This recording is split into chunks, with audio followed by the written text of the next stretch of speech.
duty natin ngayon tapos si geriatric ward po. Mga lola't lola natin doon tapos mas malala pa sila. May magtanong sa mga doktor. Diyos ko, nakakabahan na ako. Ganyan mo naman. Shut up po na dyan. May relato pa lang. Shut up ka nga natin. Magseryoso ako nga rin minsan. Oo na nga. Saan na pala yung mga ibang pa natin kasama? Date na ata tayo. Tignan mo, muntikan na. Kaya ako kasi hinabang pa yung magtatago. Ate, okay lang yan. Isara, alam mo po, may nakita mong pogi kanina sa daan. Ay, ano picture mo ba? Hoy, be, ako na unang nakakita doon, no? Mga makakagaw talaga kayo. Mga ayaw na lang mga... Anong pamilyadong tao? Kinikerengkeng mo? Nasaan ang utak mo? Wala namang ibang lalaki dyan? Ibig ka kayo, nalandiin nyo. Oh my God.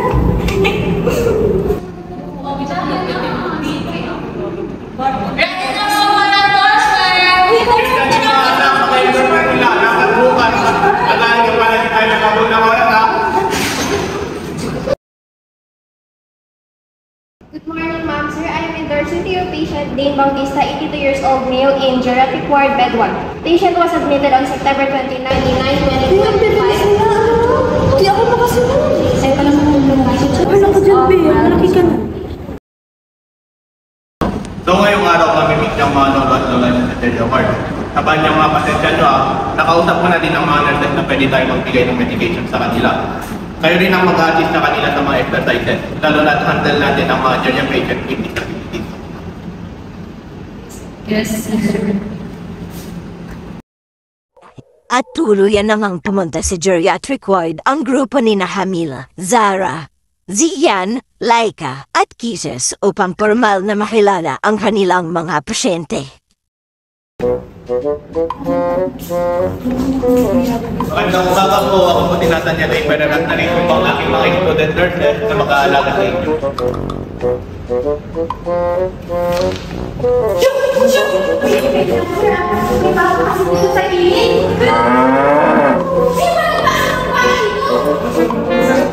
Hindi natin lang dito. Hindi ka na balik natin. At ayun na nga, nagsimula ang araw sa pagpapakilala sa mga pasyente. Bawat estudyante may kanya-kanyang pasyente na may iba't ibang karamdaman.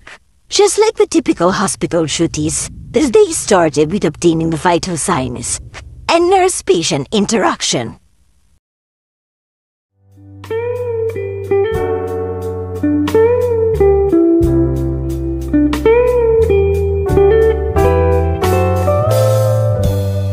We go to a party and everyone turns to see this beautiful lady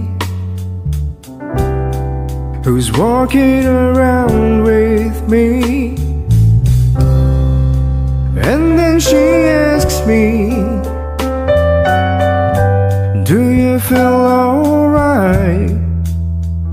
And I say yes, I feel wonderful tonight. I feel wonderful because I see the love light in your eyes. And the wonder of it all is that you just don't realize how much I love you. Nagsimula ang pangalawang araw. Sa endorsement, pagkuha ng vital signs, hanya pagbibigay ng gamot. Ngunit may plot twist ang araw na ito dahil... Dahil tapos na tayo sa orientation natin, tayo naman ngayon ang mag-assist at magtuturo sa ating mga geriatric patients ng exercises. Siguraduhin yung hindi sila masasaktan ha. Naintindihan niyo ba? Opo, sir. Hindi mo ba yung mga exercises na pinag-aralan natin sa ano? Hindi pa masyado. Hindi pa naman ako mamaya. Ayoko. Pero yan. Good afternoon po, ma'am. Good afternoon po, sir. Kumusta na po si Mr. Dave? Nakakalakad na po siya ng ilang hakbang at gusto niya rin itong makarecover ng mukha. Dok, baka naman. May dadalawang buwan na ako dito. Ano na? Base sa kalagayan ng sir, pwede na po kayong magpatuloy sa pag-exercise upang makabalik po kayo sa dati ninyong kalagayan. Siya nga pala, dito si Kathleen, isang physical therapist upang matulungan niya kayo sa inyong rehabilitation. Hi po, sir. Nice meeting you po. Good morning po. Ma'am. Po, bali ako po pala si Nurse sa ilang nakatasang nurse po para kay Lolo Dave. Simula pa po kahapon. Bali, inform ko lang po kayo, Doc, na meron po kami prepare na mga exercises para po sa mga pasyente po namin. Po, sakto pala, Mr. Dean, pwede kang kilahok sa mga exercises na ihahanda ng ating mga student nurses. Kat, paki-assist na lang sila, ha? Sige, Doc, salamat. Mukhang lahat ata kayo maghahanda ng mga exercises no para sa mga lola natin. Baka pwede nyo namang isama na silang lahat. No worries na konsulta ko na silang lahat. Sige po, Doc. Bale, inform ko na lang din po yung mga kasama kong student nurses para pumisanan po yung exercises namin sa lahat po ng pasyente. Okay, sige. Maraming salamat. Yun na nga napagpasyahan nila na gawing group exercise ang magaganap. Magsasama-sama ang pasyente ni Nurse Kisses, Ed at Camille. At sa kabilang banda napagpasyahan na rin nila Nurse Jara at Laika na pagsamahin na rin ang mga exercises para sa kanilang mga pasyente. Hello mga lola! Mag-exercise po tayo ngayon. Dapat po lahat mag-exercise ha? Oo. So, Gina ba ang mga lola natin? Gina. Ay, mahina! Ulitin ko. Gina ba? Gina! Okay, let's go! Inhale. Exhale. Last. Inhale. Exhale. Okay, very good.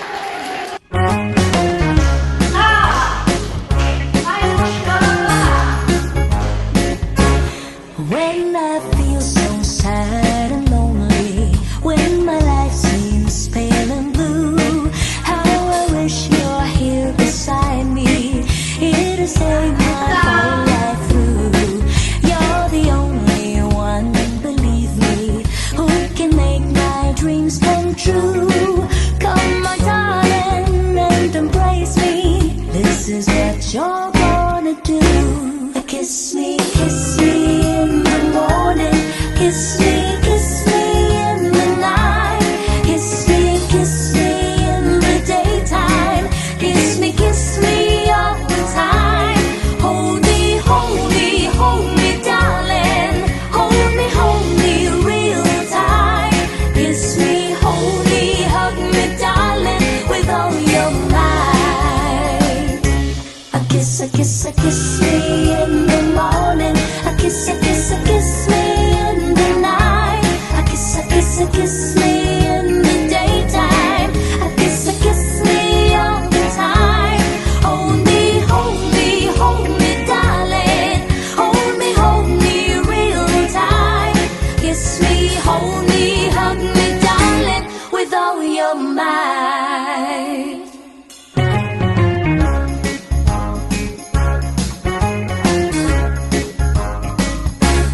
When I feel so sad and lonely, when my life seems pale and blue, how I wish you're here beside me, here to stay my whole life through. You're the only one, believe me, who can make my dreams come true. Come my darling and embrace me, this is what you're gonna do. Kiss me in the morning, kiss me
Mga anak, tapos na tayo magbigay ng mga gamot. Pwede na kayo makikita sa mga lola at lola nyo. I-assist nyo na rin sila sa kanilang mga exercises ha. Mamayang hapon makakaroon pala tayo ng maikling programa para magpaalam at magpasalamat sa kanila. So, ayun na nga mga ma'am, sir. Tapos na po ang pag-e-exercisyo ng mga lolo at lola natin para sa kanilang kalusugan. So, ito lang ang masasabi ko or masasabi namin sa inyo. So, alam naman natin na ang mga geriatric patients o yung mga matatanda ay prone sila sa fall. So, ang maaari natin gawin, ang pinakamabisa ay tanggalin ang mga nakakalat para syempre hindi sila matapilo, gano'n. Tsaka naman sa mga lighting or sa mga ilaw, kung madilim po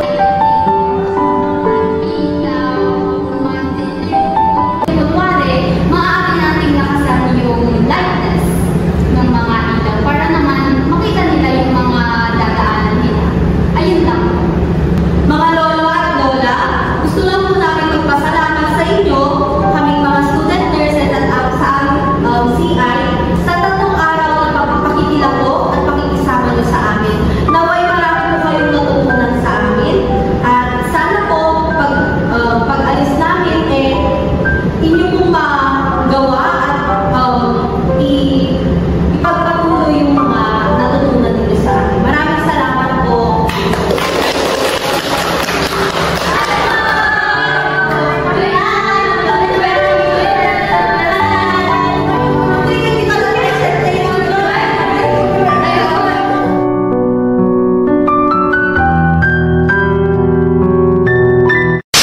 My life be like